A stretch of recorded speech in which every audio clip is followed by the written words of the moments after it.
Yo, what's up, guys, and welcome to another Cinehorde review. I am, of course, Captain Gimpy, and today we're here to talk about Frozen 2.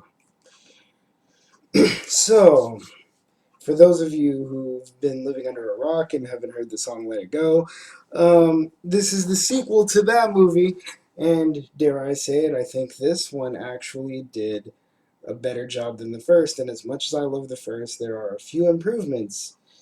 Um, First of all, the sibling storyline takes front and center in this plot in a way that wasn't really present in the first one. The first one was about them rebonding.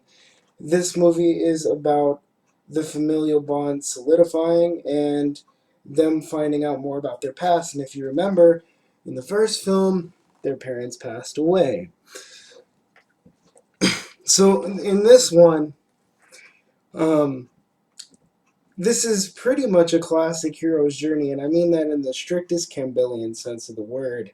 There's a pretty literal call to action in the form of a melody that the two children heard when they were kids from their mom, and it reflects a story that their dad used to tell them. And so Elsa starts hearing it because she's touched by magic, and then she starts to tell Anna what's going on. Anna doesn't hear it, but when Elsa leaves on her own, the two are forced to go on their own journeys, both together and separately. And what I like about this is I think the music is even more memorable than it used to be,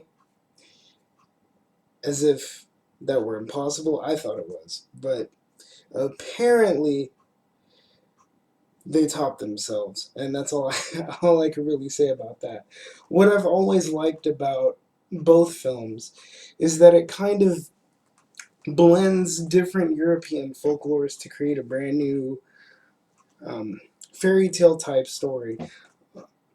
Olaf is back, and so is Kristoff. Kristoff in this movie is trying to figure out how to ask Anna to marry him, which, if any of you have ever tried asking someone to marry you, could be a really awkward thing if you let it. So that's really funny. Olaf hits this existential streak where he starts wondering about the nature of his existence and the point of life. And for any of you who've ever broached the subjects of nihilism or existentialism, you'll find a lot to laugh at. I happened to watch this in a theater full of kids and kids at heart, which made the movie even more enjoyable. I can totally see why it's doing as well as it is.